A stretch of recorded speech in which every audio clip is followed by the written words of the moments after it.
chiqishiga qarab bo'ladi albatta.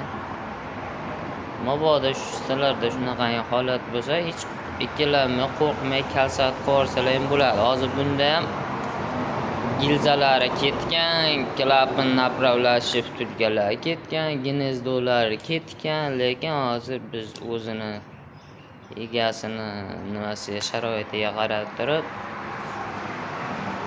qo'lni boshqatdan operatorga qilib boshqatdan yig'yapmiz. Xudo xolasa o'tayotganimizdan keyin video qilib tashlaymiz inshaalloh. Kuzatib borishda davom etinglar. Do'stlar, assalomu alaykum hammaga.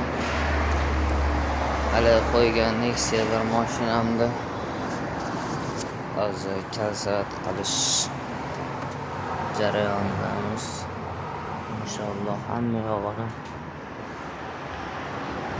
sochib yuvib tozalash jarayonida ana golubkalarni bitta preterkadan qilib kitoblar chiqarib qo'yganmiz inshaalloh.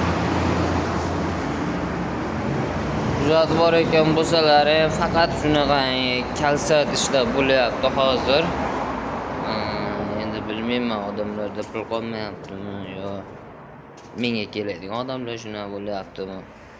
Polni eplab ber bo'lyapti. Hozir mana shu mashinamizda ham polni motor qilish kerak, chunki gilzalari ketgan.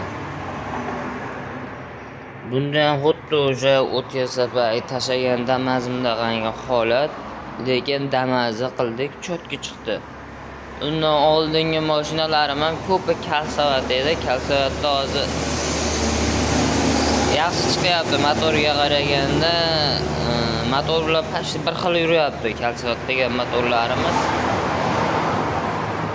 Inshaalloh mabodo motor qilishga bu videoni chiqarishimdan maqsad sizlarga qaysidir ma'noda foydam tegsa xursand bo'lardim. Mabodo motor qilishga pullaring bo'lmasa, mana misol hozir shu dans mashinasiga Xudo xolasa bitgandan keyin bitta obzorini qilib tashlayman, nech pul ketganigacha. Qana holatda qana bo'lganini inshaalloh tashlayman. Ko'p pul ketmaydi, bir $150 bilan eplab olsa bo'ladi.